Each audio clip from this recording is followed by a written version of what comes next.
Hello friends, இன்றைக்கி உளுந்தங்களி தான் பார்க்க போகிறோம். ரொம்ப உடலுக்கு ஆரோக்கியமானது. அதுக்கு மெயின் கருப்பு உளுந்து தான் போடணும் கண்டிப்பாக. முழுசு இருந்தாலும் சரி, உடச்சது இருந்தாலும் சரி, எதுனாலும் சரி. அடுத்தது ஒரு 1/4 இது போல் பச்சரிசியும் எடுத்து வச்சுருக்கேன். ஒரு சிட்டிகை ஏலக்காய் போடுவேன். மெயின் கருப்பட்டி, இது பாருங்கள், ஊர் கருப்பட்டி எவ்வளோ சூப்பராக இருக்கு பாருங்கள். அங்கே செய்கிற இடத்துலேருந்தே அப்படியே வர்றது ரொம்ப சூப்பராக இருக்கும். கருப்பட்டிக்கு தான் செஞ்சு சாப்பிடணும், வெள்ளைலாம் செய்யக்கூடாது. அப்புறமேட்டு நல்லெண்ணெய், இதை கிண்டுறதுக்கு கண்டிப்பாக நல்லெண்ணெய். நம்ம இதை ஒன்று ஒன்றையாக அப்படியே செய்யும்போது பார்ப்போம். இனிமேல் இது உளுந்தையும் அரிசியும் வறுக்கணும். கடாய் வச்சுட்டோம். கடாயில் அது கருப்பு உளுந்தை போட்டு ஸ்லோவாக வறுப்போம். ரொம்ப நல்லது இது. 15 நாளைக்கு ஒரு வாட்டி எல்லாருமே செஞ்சு சாப்பிடலாம். காலைல டிஃபனுக்கோ நைட்டு கூட சாப்பிடலாம். ரொம்ப டேஸ்ட்டாக இருக்கும். முதுகு வலி, இடுப்பு வலியெல்லாம் நல்லா சரியாயிடும். பார்த்திங்கன்னா ஊர் சைடெல்லாம் பிள்ளைங்க, பெரிய பிள்ளைங்களானால் கண்டிப்பாக 14 நாள் கொடுப்பாங்க. இது கொடுக்கும்போது அந்த மாதவிடாய்களாம் க்ளீனாக அந்த பிள்ளைங்களுக்கு 3 மாதம் 4 மாதம் வராமலாம் ஒரு பிள்ளைங்க அவஸ்தைப்படுறதுலாம் இதெல்லாம் சாப்பிட்டா நல்லபடியாக நல்லா க்ளீனாக இருக்கும் உடம்பு, ஆரோக்கியமாக. இப்போ யாருமே இதெல்லாம் செய்யறதில்ல. சரி, அதை இன்னைக்கு நம்ம செஞ்சு சாப்பிட்டு உங்களுக்கு காட்டிடுவோம் தான் எனக்கு தேவையான உருண்டை மட்டும் சேர்த்துருக்கேன். நம்ம கருப்பட்டி அதே கப்பில் ஒரு அரை போடுவோம். நமக்கு இனிப்பு தக்க இது கொஞ்சம் வறுக்கட்டும், அப்படியே வாசனை வரணும். கருப்பட்டியே நம்ம நுணுக்கிடலாம். முன்னாடிலாம் எனக்கு கருப்பட்டி ஊரில் தான் எல்லாம் எப்பவும் வரும். எங்கள் சித்திங்க வீட்டிலலாம். இப்போ நாங்கள் ரொம்ப வாங்குறதில்ல. இப்போ பொண்ணு வீட்டிலேருந்து இப்போ வந்திருக்கு கருப்பட்டி. ரொம்ப சூப்பராக இருக்குது. இனிமேல் இதில் தான் செய்ய போகிறேன். இனிமேல் தூள் பண்ணிக்கணும் கருப்பட்டியை.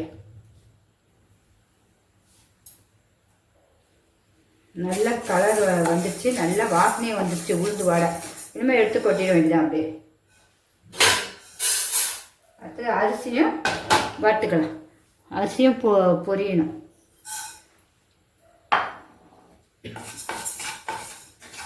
சிம்லே தான் வச்சுருக்கேன்.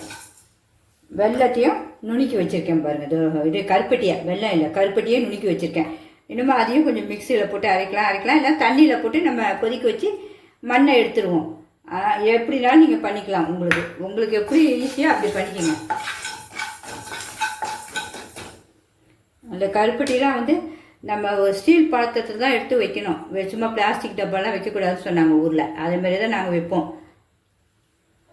கருப்பட்டியோடைய டேஸ்ட்டுங்க. அது கலர் மாறிடுச்சு. இப்போ இதையும் கொட்டிடுவோம். கொட்டிட்டு ஆறினோடனே நல்லா மிக்சியில் போட்டு நைஸாக அரைச்சிடுவோம். நிறைய செய்கிறதா தான் நம்ம 1 கிலோ அப்படி செய்கிறதா தான் மிஷினில் கொடுத்து அரைச்சி வச்சுக்கலாம் மொத்தமாக. நம்ம எனக்கோ ஒரு நான் செய்கிறதுக்கு எனக்கு அப்பப்போ அரைச்சி செஞ்சால் அது ஒரு டேஸ்ட்டும் வேறு மாதிரி இருக்கும்ல. கருப்பட்டிக்கு கரெக்டாக அந்த 1 டம்ளர் தான் போட்டிருக்கேன். தண்ணி ஊற்றிருக்கேன் கருப்பட்டிக்கு. ஏன்னா அது கொதிச்சுட்டு உங்களுக்கு அப்படியே வடிக்க தான் போகிறோம். நம்ம மண் இருக்கும் பார்த்திங்களா, அதனால் வடிக்கணும், வேறு ஒன்றும் இல்லை. அப்படியே கொதிக்கட்டும், சிம்மில் வச்சுருவோம். நல்லா நைஸாக அரைச்சிடுவோம்.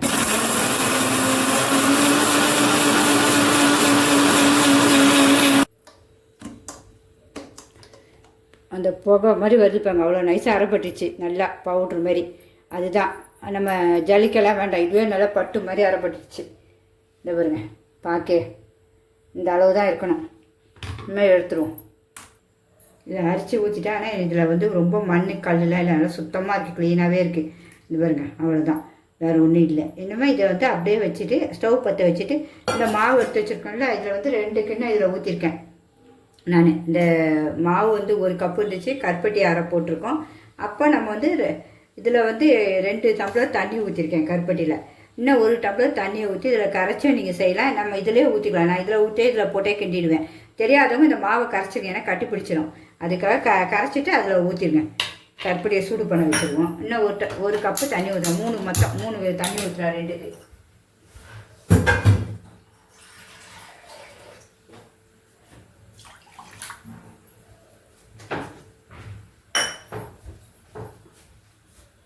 நல்லா பபுள்ஸ் வந்துச்சு. இனிமேல் போடுவோம், மெதுவாக போடுவோம். இதில் ஒவ்வொருத்தரும் ஊர் சைடில் 2 பூண்டு பல் போடுவாங்க. அப்புறமேட்டு தேங்காய் பூ கூட திருவி போடுவாங்க ஸ்ட்ரென்த்துக்கு. நாம் எதுவும் நான் சேர்க்கல, ஏன்னா நான் ஊர் சைடில் அது சூப்பராக இதுவாக இருக்கும். நல்லா ஹெல்த்தியாக அழகாக செஞ்சுடுவாங்க. எல்லாம் பெரியவங்க பார்த்திங்களா, அழகாக செஞ்சுடுவாங்க. இது நமக்கிட்டே வேணாம், அதுவே அப்படியே இழுத்துக்கும் உங்களுக்கு. கொதிக்க அதான் பக்குவம்.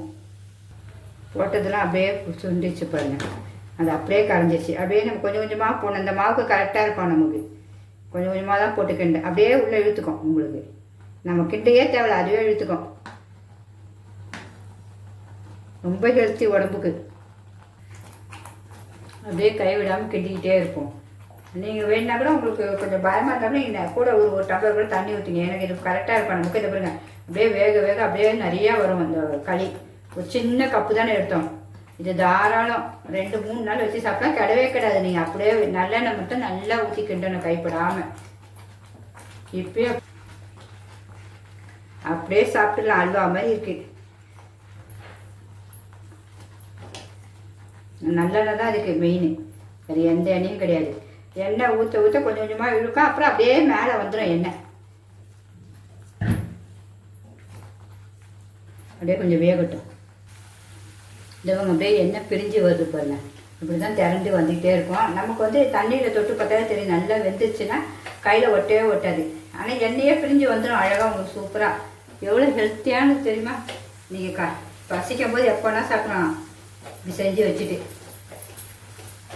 ஆனால் கைவிடாமல் கிண்டணும்.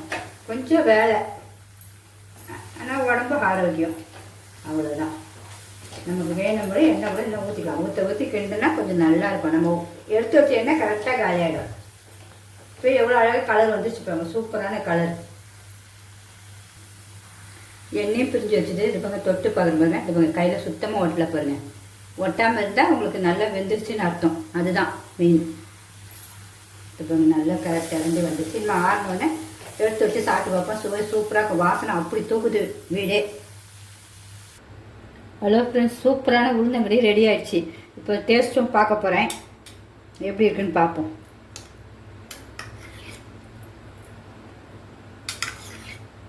கண்டிப்பாங்க எவ்வளோ ஒரு டேஸ்ட்டு, அப்படியே அது சொல்லவே முடியல அந்த டேஸ்ட்டை. அவ்வளோ ஒரு நல்ல இனிப்பும், அந்த அரிசி நம்ம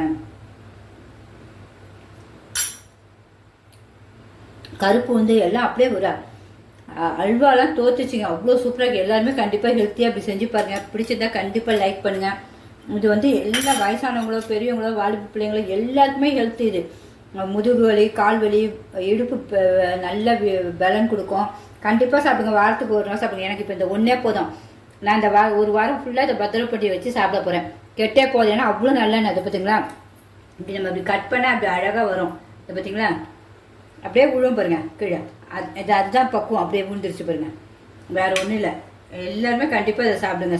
சாப்பிட்டுட்டு அது சாப்பிட்டுட்டே தான் இருக்கும். வந்து இதை ஒரு செகண்ட்லேயே முடிச்சிடுவேன். ஆனால் மயக்கமாக வந்துடும். அவ்வளோ டேஸ்ட்டு. ஓகே ஃப்ரெண்ட்ஸ், பிடிச்சிருந்தா கண்டிப்பாக லைக் பண்ணுங்கள். இந்தமாரி இன்னும் அடுத்தடுத்து உங்களுக்கு என்ன இது நல்ல ஸ்ட்ரென்த்தோ அதை உங்களுக்கு கண்டிப்பாக போடுறேன். பாய்.